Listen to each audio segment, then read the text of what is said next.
কেন স্যার? তুমি জানো ছোটনের সঙ্গে যে মেয়েটার বিয়ে হচ্ছে সে মেয়েটা কে? কে স্যার?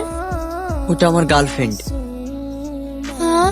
হ্যাঁ, ওর আব্বু টাকার জন্য আমাদের সম্পর্কটা মেনে নেয়নি। আমি বেকার ছিলাম বলে আমাকে অনেক অপমান করেছে। আমি গ্রাম থেকে শহরে এসেছি শুধু ওর জন্য। ও তুমি তাড়াতাড়ি ড্রাইভারকে গাড়ি রেডি করতে বলো, আমরা এই বিয়েতে অ্যাটেন্ড করব। Okay sir. স্যার, একটা কথা বলবো। হ্যাঁ বলো। আপনার আর ম্যাডামের কতদিনের সম্পর্ক? 2 বছরের।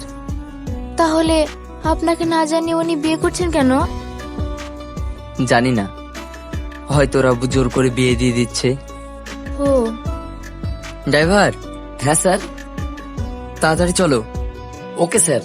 হ্যাঁ, বিবাহ করতে রাজি। তুমি কি রাজি? বলো মা, কবুল? কবুল। আলহামদুলিল্লাহ।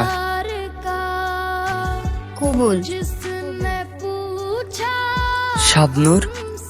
আরে বাস আপনি? আসুন আসুন। হ্যাঁ, উনি তো আমার বস। আমি ওনার কোম্পানিতে চাকরি করি। শাবনূর, আমার জন্য তুমি আর একটু ওয়েট করতে পারলেন না? আমাদের ভালোবাসা কি এতটাই ঠুনকো ছিল?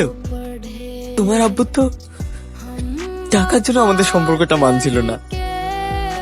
আমি শুধু তোমার জন্য টাকার পেছনে ছুটেছি। আমি আজ অনেক টাকার মালিক, কিন্তু ভাগ্যের কি পরিহাস,